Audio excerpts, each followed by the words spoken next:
collection accounts can happen to anyone. Like I said, it doesn't define you if you've had credit issues in the past. It just means it's something that we have to work on. If you have collections on your credit report, you always want to start with the smallest collection first. A lot of people always also ask about settling your debts. If you have a collection account, you can offer a settlement.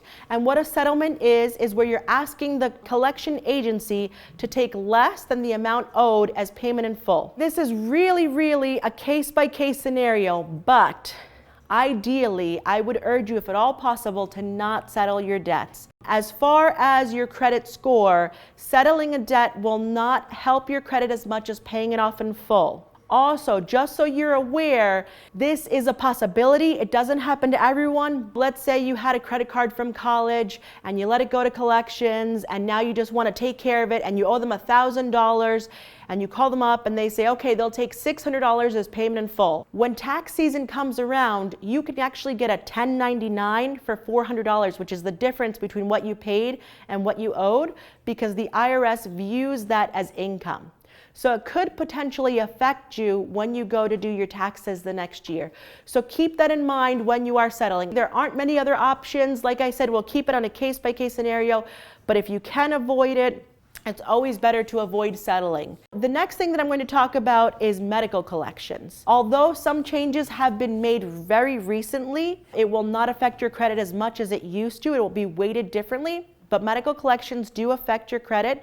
Typically, you cannot close on a home with any open collections. So you could be someone who's never paid a bill late in your entire life, and all of a sudden you have a medical collection on your credit report. If you catch this within a year, it's a very simple fix. The longer it is from the date that it happened, the more likely it is that you're just going to have to actually end up paying it. So it's really important every single year you check your credit report just to make sure. What can you do to improve your credit? The first most important thing is pay all of your bills on time. So this is really the most important thing you could start doing right now to repair your credit, to improve your credit, is pay all of your bills on time. The next thing is try to avoid opening any new credit lines. I know life happens and sometimes you do have to do things like get a new car. I always tell everyone, come in and see us. We have a special calculator that we can put all of your information in and we can give you an idea how much you should spend on a car without it affecting your mortgageability. I do have on here payoff collection accounts. Like I said, I would prefer if you waited, but if you really leave here and you're excited to do it, always start with the smallest collection account first, and then keep your credit card balances low. It doesn't mean that you have to go home and pay everything down. It just means if you can avoid charging anything new on your credit cards at this point. And then don't close any unused cards. This is really important. If you have a card that you're not using, zero balance, that's excellent for your credit. You don't want to close it. Keep it open. Either let them close it on you or just use it once a month just to get a little activity on it. I do want to talk about secured credit cards. A secured credit card is an excellent way to build credit if you don't have any credit. I never recommend co-signing, especially cars, for anyone. A lot of people don't realize not only do you put yourself at risk, if you're co-signing on someone's car, then that debt becomes your responsibility and could affect your mortgageability. The last thing I want to talk about are student loans.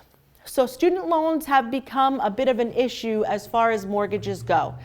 It used to be that if you had student loans in deferment, the bank would not count them against you. That's no longer the case. If you have a student loan in deferment, what happens typically is the bank is going to count 1% of the total balance as the monthly payment due. So if you have $50,000 in student loans, that's a $500 a month payment, which could have a huge impact on how much you could afford for a mortgage. The only issue that you want to be careful of is you don't want a zero income-based repayment.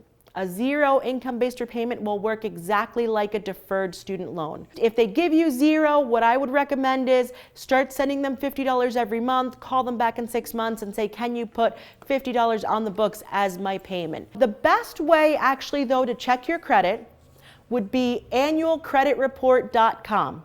You should do this every single year for the rest of your life. What you're doing is you're checking your credit report for a couple of different reasons. The first reason is 4 out of 5 credit reports have a mistake on them.